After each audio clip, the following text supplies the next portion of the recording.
Guys, how are you? I'm Sasha Gary, life and wellness coach, and I'm here today. This is going to be amazing, you guys. I'm here today to talk about World Mental Health Day and some tips for you if you are struggling with some mental health issues. I know that I never really had any mental health issues really growing up, but what happened to me personally was during COVID, I started to have some real mental health issues, just like we all did during that time. And so that was the first time it really affected me. And let's be honest, there are different degrees of mental health issues for people. There are some people like myself that went through a difficult time in life, and I was able to fight my way back and focus on my mental health, which I still continue to do to this day as the forefront of my health. There are other people that have bipolar disorders. There are people that have other disorders that are going through more difficult times, are in need of medical professional help.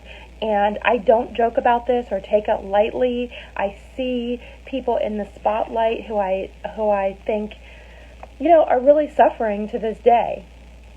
So, with that being said, I know that during that difficult time, what I personally did for myself was I joined a little mini program that we hosted at the Health Style Emporium at the time.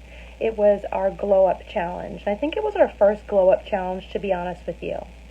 And so during that Glow Up Challenge, I focused on our mental health meditations, on our self-worth whispers, because I think that your self-worth has a lot to do with some of your mental health issues. And I really focused on that every single morning.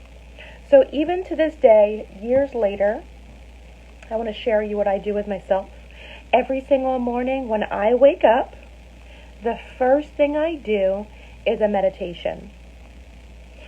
Because your brain and your awareness from sleep until the time that you are awake is the best time for you to do a meditation, as it is working through your subconscious mind and your brain. So I do it first thing in the morning. I grab my phone and I turn on my meditation. And then after that, I journal. The reason why you journal is to get all of these thoughts that are clogging up your mind out of your head onto a piece of paper so that you can leave it there. It's very therapeutic to be able to write down your thoughts and to get rid of them, okay? And after that, I exercise.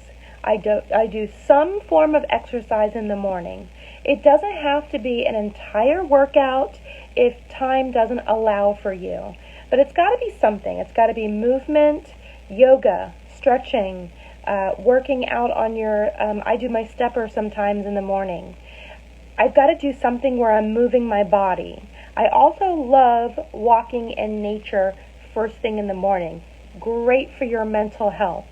And that's how I start my day. The reason why I do that in the morning is I've always had this morning routine for the past 6 years. But the main reason why is because before I go out into the world, and you know what the world can bring you.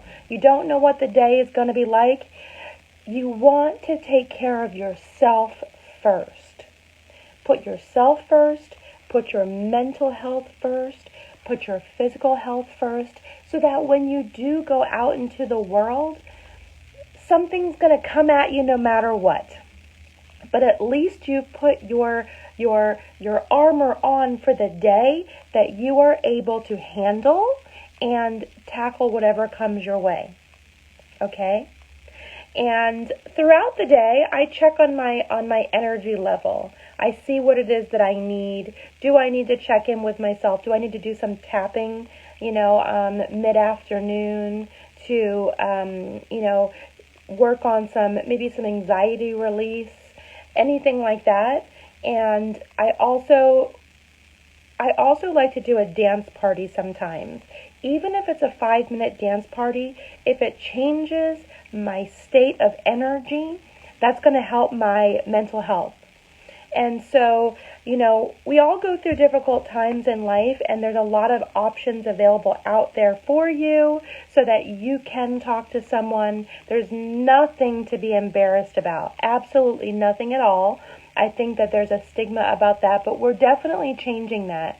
I've definitely seen it in more recent years, and if you ever need any sort of, help when it comes to that, please don't hesitate to reach out to me. What I do as a life coach is I work with my clients.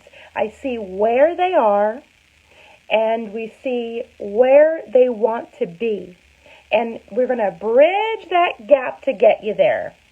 And that sometimes, has a lot to do with your mental health as well. So you want to be able to focus on that. And listen, I have great resources available at the Health Style Emporium. You're more than welcome to reach out and direct message me and find out about the self-worth whispers, about the meditations, and even some of the exercise guides. And it's really great to be able to have someone like myself who is in your corner, who is there to help you get through these difficult times. It's the beautiful part about being a part of a community that is there to support you as well. And so, and before you go to bed at night, you guys, I think it's really important to have a nighttime routine. I've talked about that here before. But when it comes to your mental health, I'm really big on take a shower, wash away the day, let all of that stress just release from you. And when you're going to bed at night is another good time for you to even write what you're grateful about. A lot of times when people are struggling with their mental health, it might be because there could be a numerous reasons why. But take some time to write down what you are grateful for, because that can really help with your mental health to see how much you actually have in abundance instead of focusing on what you don't have, which can, especially with social media, people can look at that and have jealousy and envy of what other people are promoting on their social media, which is usually fake anyway. It's just the highlights of their life. You don't see, people, I think people do post some of the hard things too, don't get me wrong, but don't compare yourself to other people. You're a gift. You're a gift, and there isn't anyone like you, thank God. And so, yes, that's something that I would do as well, is to write down your gratitude. And if you need to do another meditation in the evening, that's what I like to do. I'm able to relax before I go to bed. And so any thoughts in my head that have clung on the rest of the day, I've been able to release and let go of, okay? And so I hope that you are doing well with your mental health, and I'm here as a resource if you have any questions or concerns that I'm able to support you on, okay? Have a great night.